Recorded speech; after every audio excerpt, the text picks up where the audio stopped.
Hey, thanks for checking out this video. For this video, I want to talk about the TAG Heuer that I've mentioned many times in like my collection video, and if I remember the Hublot Big Bang video as well. I know people dislike the brand, and personally I don't think the brand is all that great as well.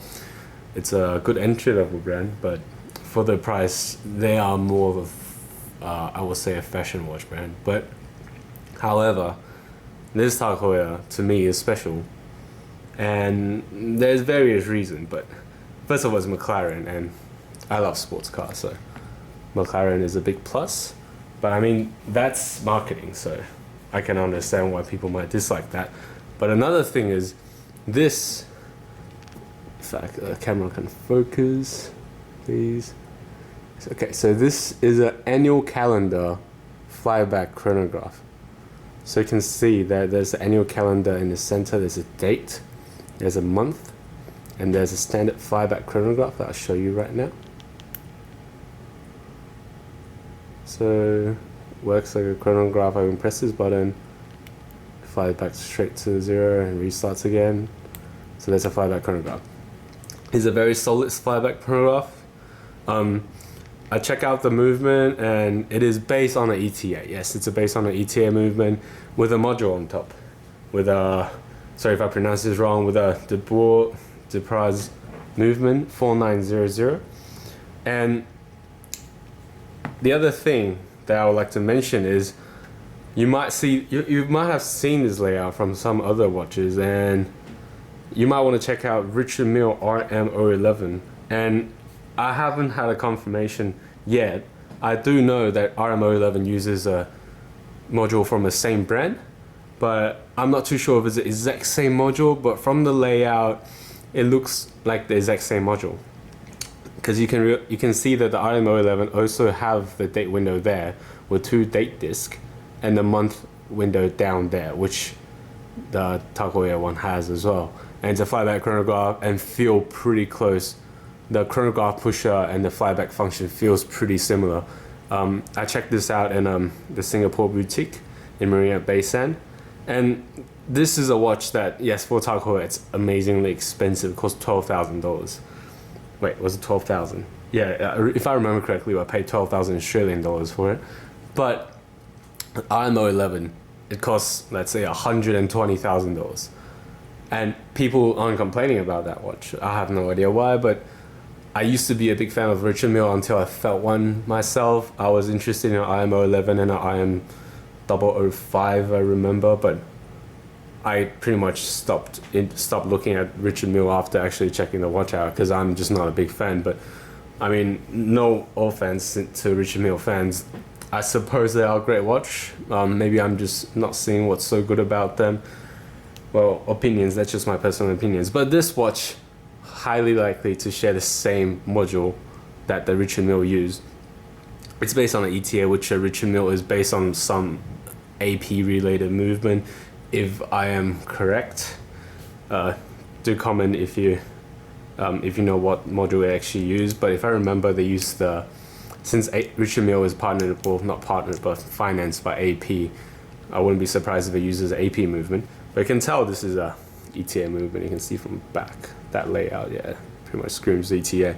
But it's on a 7750, so it's all good. And beside that, this have a pretty interesting strap. Yeah, you can see, if I can focus, see that top there, there's like a let's say like a net rubber texture with leather underneath and yellow like orange stitching all across, and then there's Alcantara lining inside.